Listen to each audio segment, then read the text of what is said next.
wabarakatuh. Yang terhormat Bapak Ibu penguji uji kinerja PPG dalam jabatan batch 3 tahun 2025. Perkenalkan, saya Salis Rohmah Munawaroh, guru SKI di Madrasah Sanawiyah Negeri 2 Nganjuk, sekaligus mahasiswa PPG dalam jabatan batch 3 tahun 2025 di LPTK UIN Sunan Kalijaga Yogyakarta dengan NIM 25404113605 akan melaksanakan uji kinerja di Madrasah Sanawiyah Negeri 2 Nganjuk kelas 8 dengan materi peran ilmuwan muslim pada masa Daulah Abbasiyah.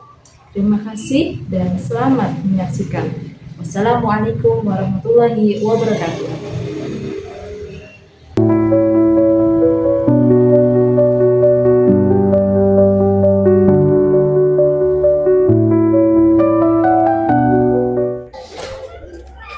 Assalamualaikum. Waalaikumsalam. Baik anak-anak, silakan disiapkan bukunya.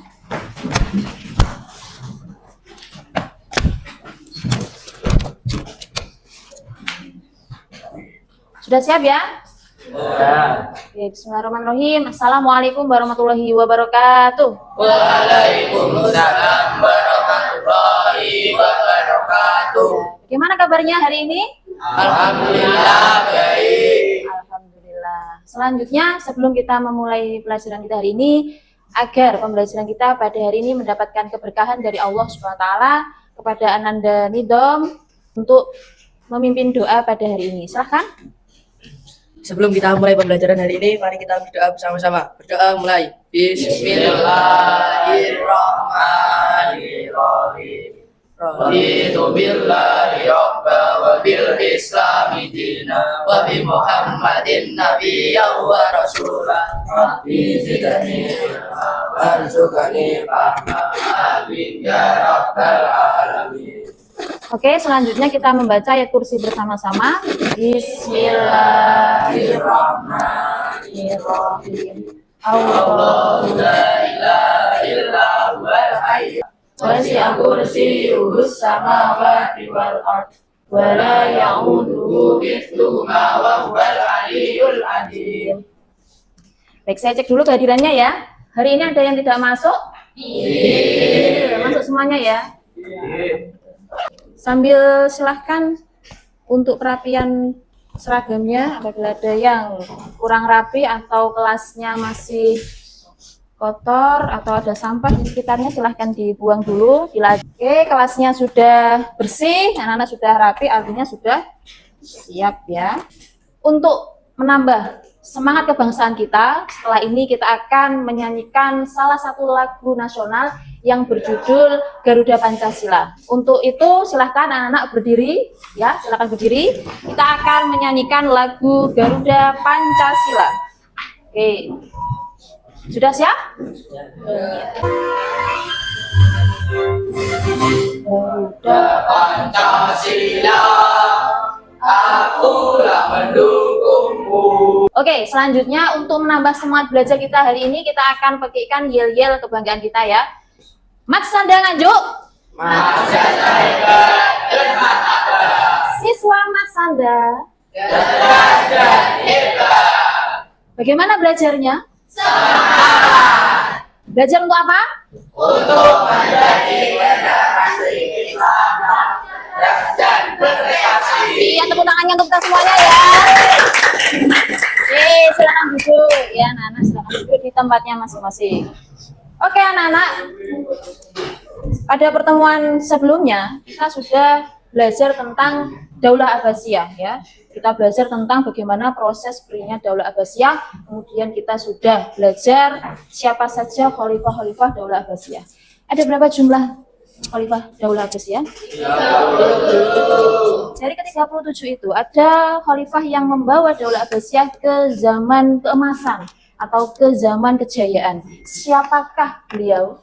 Harun ar-Rasyid, betul sekali. Pada masa Harun ar-Rasyid dikatakan bahwa Baghdad yang merupakan ibu kota Daulah Abbasiyah itu merupakan kota pusat pengembangan ilmu.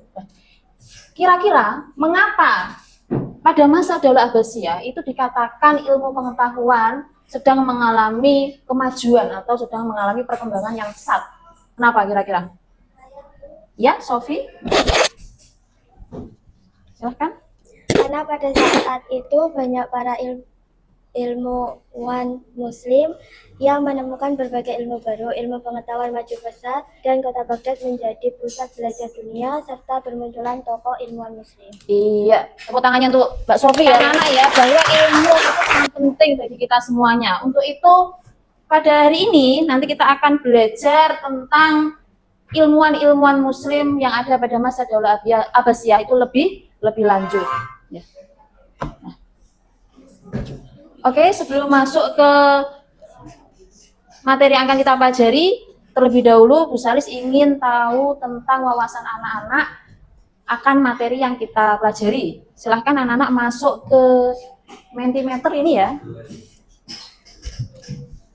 Ada satu pertanyaan ya, sebutkan satu ilmuwan muslim yang kamu ketahui beserta bidang keahliannya. Baik, terima kasih atas jawaban-jawaban anak-anak di asesmen diagnostik yang sudah Bu Salis lakukan. Setidaknya saya sudah bisa mengetahui, kebanyakan dari anak-anak sudah tahu tentang siapa saja ilmuwan muslim yang pernah ada di masa Daulah Abbasiyah. Oke, selanjutnya nanti kita pada hari ini akan belajar materi yang luar biasa, ya, yaitu materi tentang peran ilmuwan muslim masa Daulah Abbasiyah. Oke, tujuan pembelajaran yang kita harapkan pada hari ini bisa dicapai adalah yang pertama, menguraikan biografi dan peran para ilmuwan muslim pada masa Daulah Abbasiyah. Peran itu bagaimana? Peran itu ya bidangnya. Beliau berkecimpung di bidang apa? Apakah di kedokteran, apakah di filsafat, ataukah di ilmu sains. Selanjutnya menyimpulkan ibroh dari peran ilmuwan muslim pada masa Daulah Abbasiyah. Yang ketiga, mengimplementasikan keteladanan dari perjuangan tokoh ilmuwan muslim dalam memajukan peradaban Islam pada masa Daulah Abbasiyah dalam kehidupan sehari-hari. Kemudian yang keempat, ini adalah merancang dan menyajikan produk infografis yang memuat biografi, peran, dan keteladanan ilmuwan muslim pada masa Daulah Abbasiyah dengan tampilan yang informatif dan menarik ya.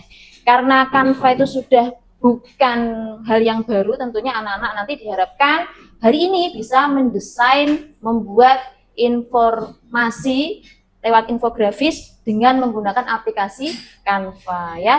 Kegiatan kita pada hari ini adalah nantinya anak-anak akan membuat Canva secara berkelompok. Nah, diharapkan kegiatan pembelajaran ini nanti anak-anak semangat dalam belajar, bisa berpikir kritis, kreatif, dan bekerja sama dalam kelompok. Dan tadi itu adalah ciri-ciri dari profil pelajar Pancasila dan pelajar rahmatan lil alamin. Oke, ilmuwan muslim. Yang pertama ini ada Ibnu Sina. Ibnu Sina ini kalau nama di Eropa itu terkenal dengan nama Avicenna. Jadi ilmunya itu nyampe ke Eropa sana. Tapi di Eropa tidak dikenal dengan nama Ibnu Sina, tapi dengan nama Avicenna. Nama lengkap beliau ini Abu Ali Al-Husain Ibnu Abdullah Ibnu Sina. Beliau meneliti, mengkaji, dari hasil penelitian dan mengkaji itu ada beberapa karya terkenal yang dimanfaatkan tidak hanya untuk umat Islam, bahkan untuk umat manusia. Jadi tidak memandang agama, manfaatnya itu dirasakan oleh semua orang. Selanjutnya ada Ar-Razi. Ar-Razi ini nama lengkapnya Muhammad bin Zakaria Ar-Razi atau Razes. Nama ada Al-Hawarizmi. Al-Hawarizmi ini julukannya Bapak Aljabar dan peletak dasar ilmu algoritma. Selanjutnya ada Jabir Ibnu Hayyan.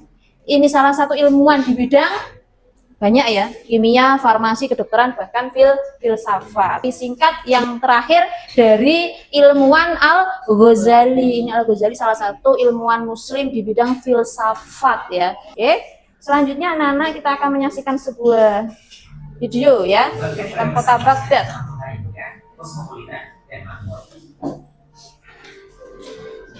Kota ini merupakan pusat peradaban Islam selama lebih dari 5 abad, yaitu sekitar tahun 750 hingga 1258 Masehi, dan merupakan salah satu kota terbesar dan terkaya di dunia pada masanya. Baghdad memiliki tembok pertahanan yang kokoh dengan 24 gerbang. Kota ini dibagi menjadi 4 bagian utama: Madinat Al-Mansur, Kota Tua, Usafah, Kota Baru, Karak, Kota Industri, dan Harbiah, daerah militer. Madinat Al-Mansur, bagian tertua Baghdad ini. Yang anak ya, bisa kita lihat gambaran kota Baghdad. Usafah, bagian baru Baghdad ini juga memiliki bentuk yang mirip dengan lingkaran, meskipun tidak sebulat Madinat Al-Mansur.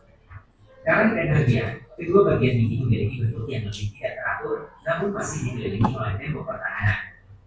Jalan-jalan di Baghdad lebar, dengan saluran air yang mengalir di sepanjang jalan. Kota ini memiliki banyak taman, kebun, dan istana yang indah. Baghdad adalah pusat pendidikan Islam yang penting. Kota ini memiliki banyak madrasah, sekolah Islam, dan perpustakaan. Banyak ilmuwan dan cendekiawan yang belajar dan mengajar di Baghdad. Baghdad adalah salah satu pusat ilmu pengetahuan yang terpenting di dunia pada masanya. Namun, pada tanggal 4 Syahar 656 Hijriah atau 10 Februari 1258, pasukan Mongol yang dipimpin oleh Hulagu Khan berhasil menembus tembok pertahanan Baghdad dan menjarah kota tersebut. Penjarahan berlangsung selama 1 minggu dan mengakibatkan kematian sekitar 200.000 orang. Badai serangan bangsa Mongol menempaskan kota ini hingga sampai pada titik nadirnya. Berbagai dampak negatif mulai datang setelah beberapa waktu setelah jatuhnya kota ini. Baghdad bukan hanya memiliki arti sebagai pusat pemerintahan Islam, melainkan juga sebagai salah satu wajah peradaban Islam tertinggi. Jatuhnya Baghdad merupakan pukulan telak bagi perkembangan peradaban Islam. Adiknya ilmu sains di dunia Islam adalah Ini ya, bisa kita tarik garis bawah di sini. lagi di benua Eropa, Cordoba yang merupakan kota intelektual Islam di Eropa juga jatuh di tangan kerajaan Eropa Kristen pada tahun 1236 Masehi. Pada akhirnya dunia Eropa Kristenlah yang mewarisi peradaban sains dan teknologi dari dunia Islam.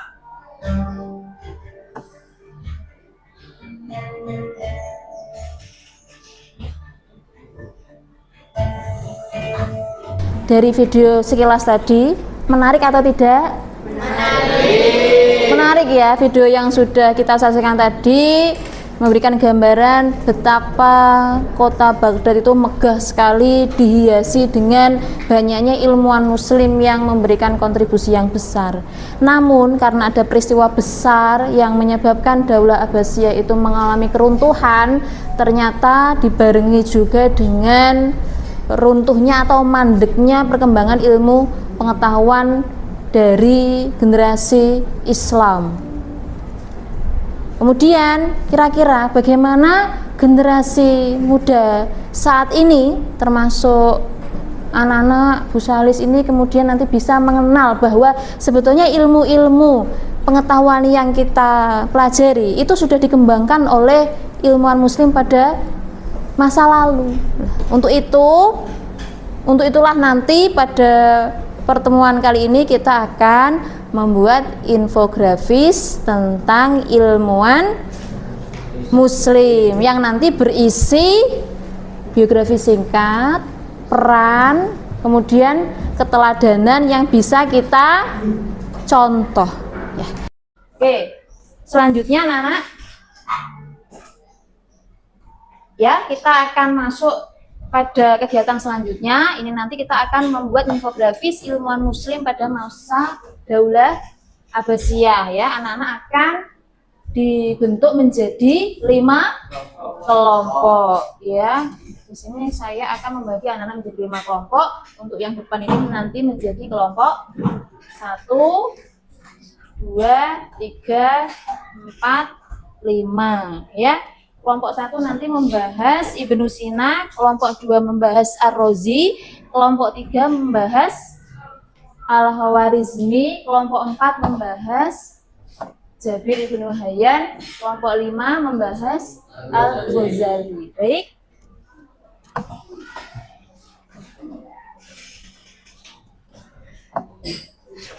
Selanjutnya anak-anak akan saya bagikan dulu LKPD-nya. Ya.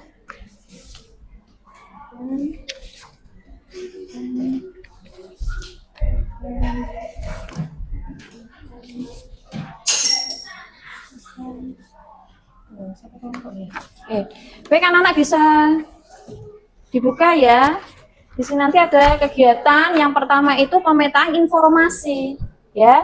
Anak nanti silahkan mencatat informasi poin-poin penting tentang ilmuwan yang akan dibuat infografisnya. Yang pertama nama ilmuwannya, nanti silahkan ditulis berdasarkan nama kelompoknya ya, sudah Bu Salis bagi. Kemudian ada karya, peran, dan keteladanan. Selanjutnya ini nanti ada sketsa infografis.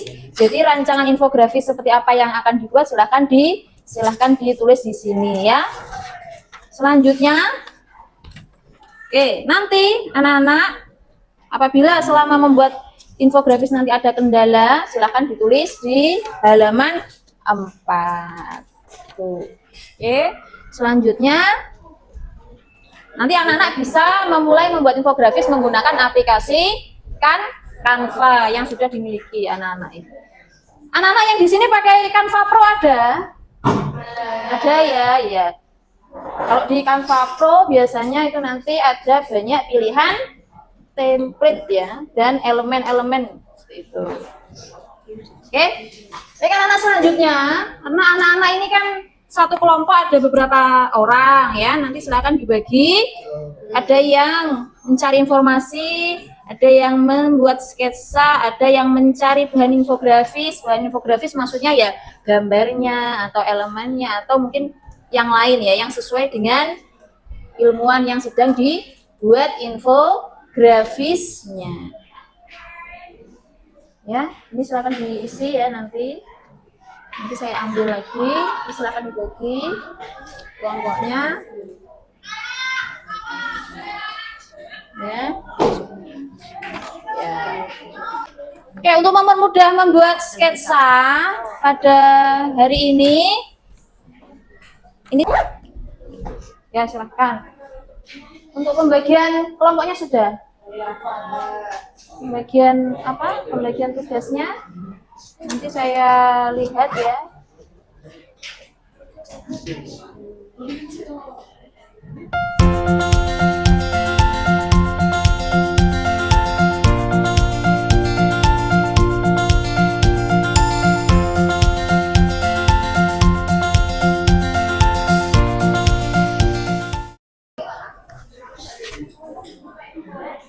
Sudah dapat informasinya. Nanti untuk yang keteladanan silahkan didiskusikan ya. Keteladanan silahkan didiskusikan dengan satu anggotanya. Keteladanan apa yang bisa diambil dari ilmuwan Indonesia. Ya.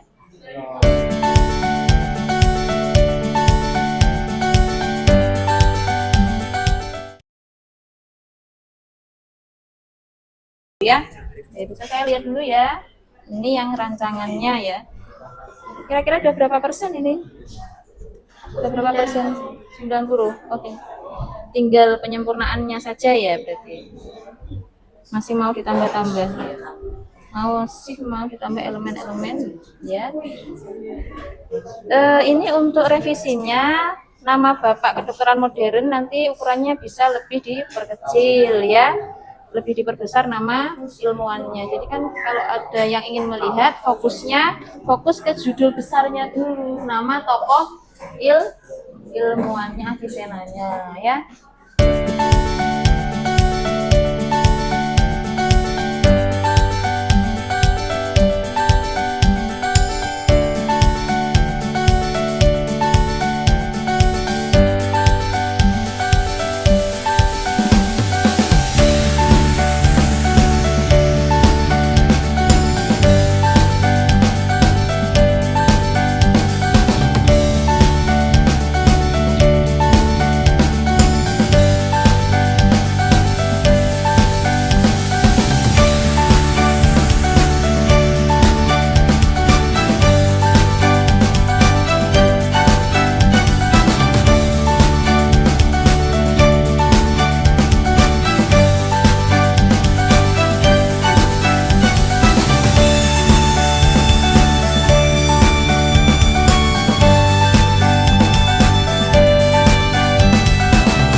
Baik anak-anak, sekarang kita akan ice breaking dulu ya. Iya, silakan berdiri semuanya.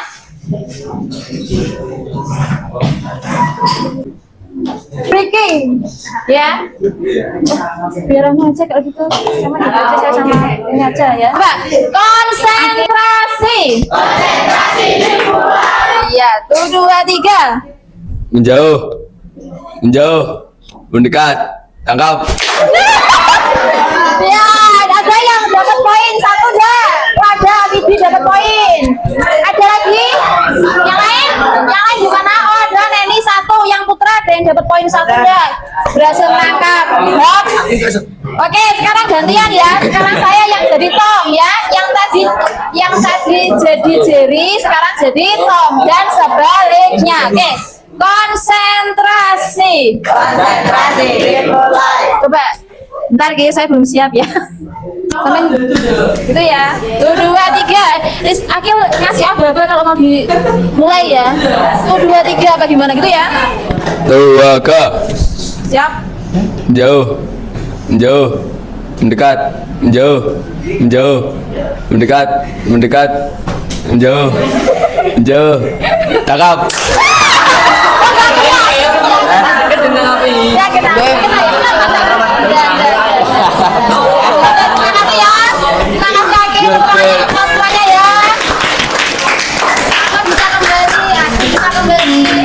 Ya. Akil ini tadi jadi instruktur. Ya baik anak-anak, sudah alhamdulillah ini sudah bisa kita tampilkan ya hasil infografis yang sudah dirancang oleh kelompok 1. Selanjutnya kelompok 1 silakan maju ke depan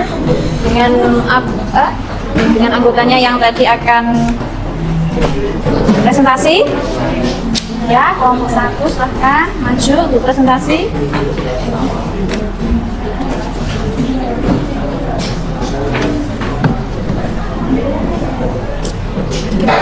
Oke, kelompok 1 maju presentasi. Nanti kelompok 1 akan menyampaikan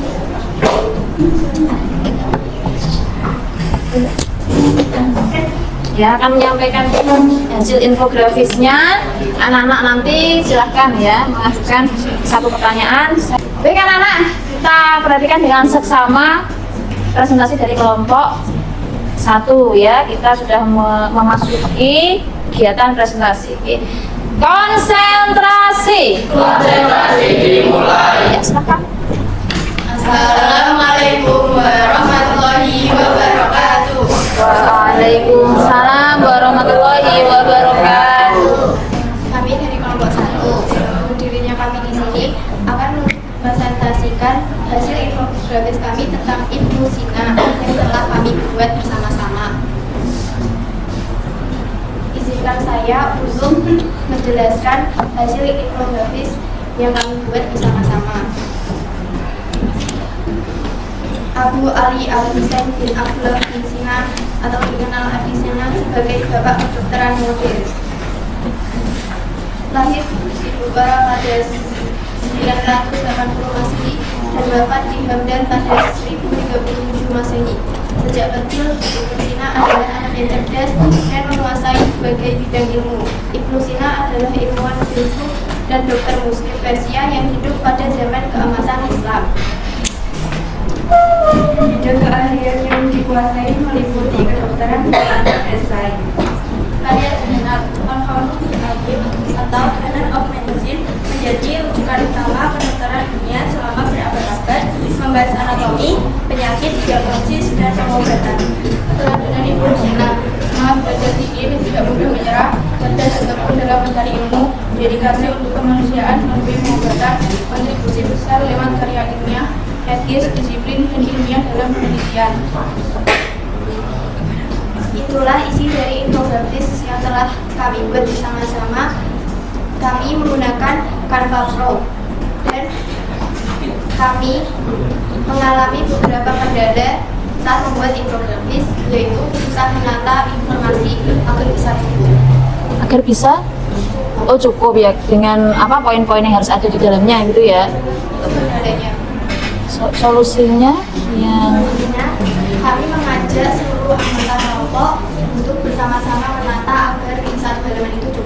Iya betul ya. Jadi memang inilah ya yang namanya belajar kelompok itu seperti itu anak-anak ya. Semuanya harus berperan agar proyek kelompoknya bisa maksimal. Baik, anak-anak tadi sudah disampaikan apa isi dari infografisnya, apa kendala yang dialaminya, dan mungkin ada kelompok lain yang kendalanya sama, nanti bisa belajar dari kelompok 1 ya. Untuk selanjutnya ada yang ingin bertanya? Ya, Alma. Jika kalian dulu di zaman Ibnu Sina, ilmu apa yang ingin kalian pelajari? Ya, nanti siapa yang ingin menjawab?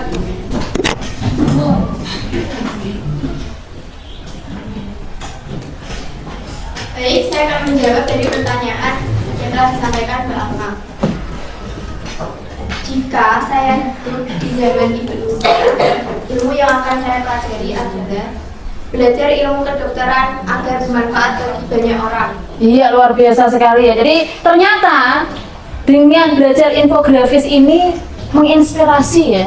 menginspirasi kelompok 1 untuk melakukan hal yang sama seperti Ibnu Sina. Belajar apa? Belajar bidang kesehatan, kedokteran, bisa mengobati orang yang sakit ya. Itu penting ya anak-anak ya, karena salah satu nikmat yang sangat mahal itu nikmat kesehatan. Baru terasa kesehatan itu nikmat yang luar biasa apabila kita sakit ya. Iya. Baik, terima kasih ya, bisa ditutup presentasinya kelompok 1.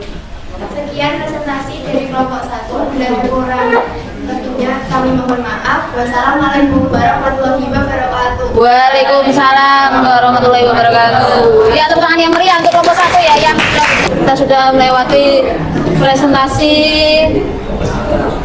Selanjutnya kita akan melakukan permainan ya. Kita akan menggunakan Kahoot, silahkan ya, silahkan join ke Kahootnya. Itu kalau ada QR bisa pakai QR. Kalau anak-anak punya QR itu yang sebelah sana ada QR langsung. Kalau mau ketik manual bisa mengetik pinnya. Deva sudah masuk. Lagi nambah Yudina, dapat gambar gitu sih. Tidak apa. Ya, silahkan. Ilmuwan yang dikenal sebagai Bapak Al-Jabar pada masa Daulah Abbasiyah.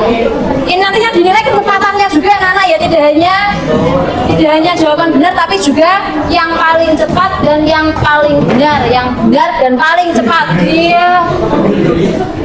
Betul ya, Al-Khawarizmi ya, Al-Khawarizmi. Betul sekali.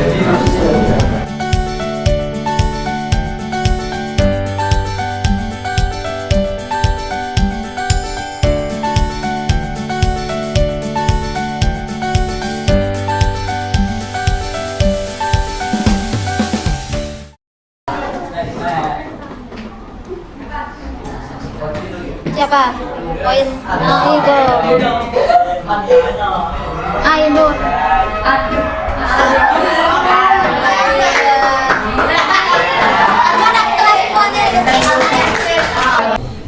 Baik anak-anak, kita tadi sudah presentasi ya. Kemudian kita sudah makan permainan. Sekarang kita ulas kembali apa yang sudah anak-anak bahas. Ada kelima ilmuwan muslim. Sebenarnya jumlah ilmuwan itu banyak sekali, tetapi yang kita bahas pada pertemuan kali ini adalah 5 ini ya. Ada Ibnu Sina, kedokteran, Ar-Razi juga kedokteran, Al-Khawarizmi, matematika, Jabir Ibnu Hayyan, dan Al-Ghazali. Jabir Ibnu Hayyan, kimia, dan kimia, Al-Ghazali, filsafat ya.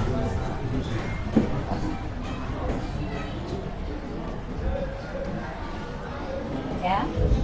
Ada 5 ilmuwan yang kita bahas. Mereka adalah ilmuwan muslim pada masa Daulah Abbasiyah. Persamaan dari mereka ya, walaupun bidangnya beda, tetapi ada persamaan-persamaan dari diri mereka.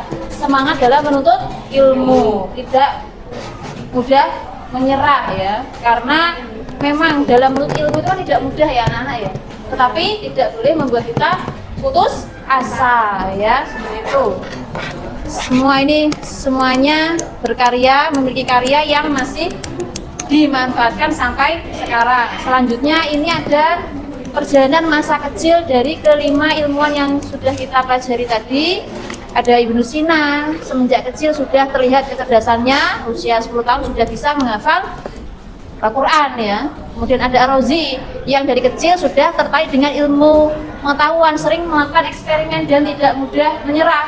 Apabila eksperimennya gagal, dicoba lagi. Seperti itu. Kemudian yang ketiga ada Khawarizmi. Itu juga terkenal tekun dan gemar berhitung sejak muda. Selanjutnya ada Jabir ibnu Hayyan. Jabir ibnu Hayyan ini juga sejak kecil dididik dengan nilai keislaman dan kecintaan terhadap ilmu. Sedangkan Al-Ghazali dikenal rajin dan haus akan pengetahuan. Kelima, ilmuwan muslim ini ternyata mereka sudah gemar ilmu pengetahuan sejak usia muda, sejak kecil, usia muda, usia belia. Sama seperti zaman sekarang ya, yang sekarang ini masih berada di usia yang muda. Kalau sampai berada di usia muda itu kesehatannya insya Allah masih bagus ya, fisiknya masih bagus. Gunakan dengan baik kesempatan itu. Baik, selanjutnya anak-anak kita melakukan refleksi pembelajaran dulu ya, pakai Mentimeter ya, di scan lagi ya. Ini ya ada satu pertanyaan, hal baru apa yang kamu dapat tentang ilmu muslim pada masa dahulu Abbasiyah? Mendapatkan ilmu baru, ketekunan mencari ilmu yang bermanfaat, semangat belajar, tentang semangat belajar ya, ilmu yang manfaat. Lanjutkan ya, nilai keteladanan apa yang paling menginspirasi kamu dari tokoh yang dipelajari? Tadi anak-anak sudah mendiskusikan nilai keteladanan ilmuwan yang dibahas, yang dibuat infografisnya bersama teman-teman satu kelompok. Apa nilai keteladanan yang anak bisa ambil? Tentang menyerah, tidak pernah menyerah, berani mencoba hal baru, kedokteran yang bermanfaat, semangat belajar, melawan rasa malas, motivasi. Tidak. Gimana perasaanmu setelah membuat infografis bersama kelompok? Ya.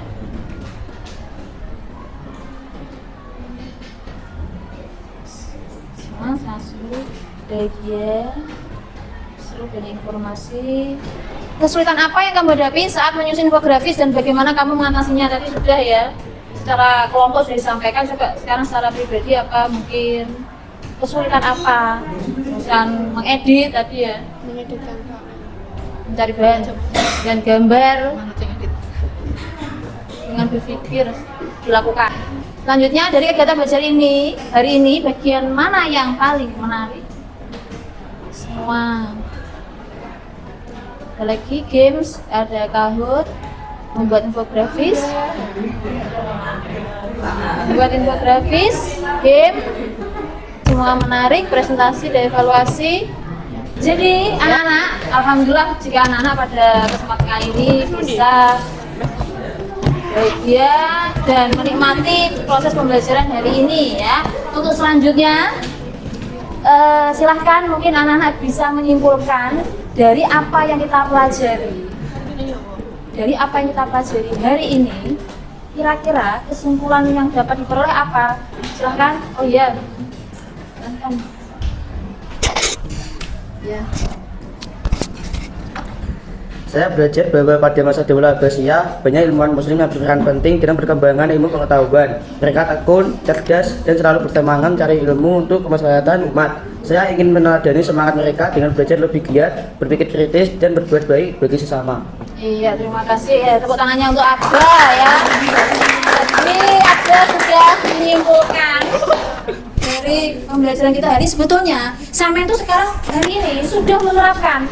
Dengan apa anak-anak tantang menyerah walaupun ketika membuat infografis banyak kendala, sampai tidak mudah putus asa, cari solusi lain ya. Bagaimana anak-anak tadinya apa bisa bermusyawarah, bisa berkelompok dengan baik, menerapkan asas musyawarah yang baik ya. Karena apa itu merupakan ciri-ciri dari profil pelajar Pancasila dan pelajar rahmatan lil alam. Rahmatan lil alam itu artinya rahmat bagi seluruh alam ya. Jadi ilmu-ilmu yang dikembangkan oleh ilmuwan muslim tadi dimanfaatkan oleh seluruh orang ya, tidak hanya bagi umat Islam saja. Punya kata-kata hari ini, barang siapa menempuh jalan untuk mencari ilmu, maka Allah akan memudahkan baginya jalan menuju surga. Ilmu itu memang tidak mudah anak-anak ya. ada banyak kendala dan kesulitan yang kadang harus kita hadapi. Tapi kuncinya satu apa anak-anak? Sabar, tidak mudah putus asa karena janji Allah itu bersama kesulitan ada kemudahan. Baik, terima kasih atas segala perhatiannya anak-anak pada pembelajaran hari ini. Terima kasih sudah mengikuti seluruh rangkaian pembelajaran dengan baik, berpikir kritis, kreatif, kemudian bekerja sama dengan baik dalam kelompok. Kita tepuk tangan untuk semuanya ya. Oke anak-anak, terima kasih. Kita akhiri pembelajaran kita hari ini dengan ucapkan alhamdulillah bersama-sama.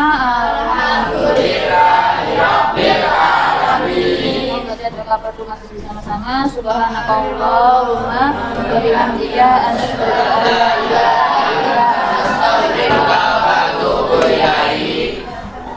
Saya akhiri, setelah ini anak bisa mengajukan aktivitas selanjutnya. Assalamualaikum warahmatullahi wabarakatuh. Waalaikumsalam warahmatullahi wabarakatuh.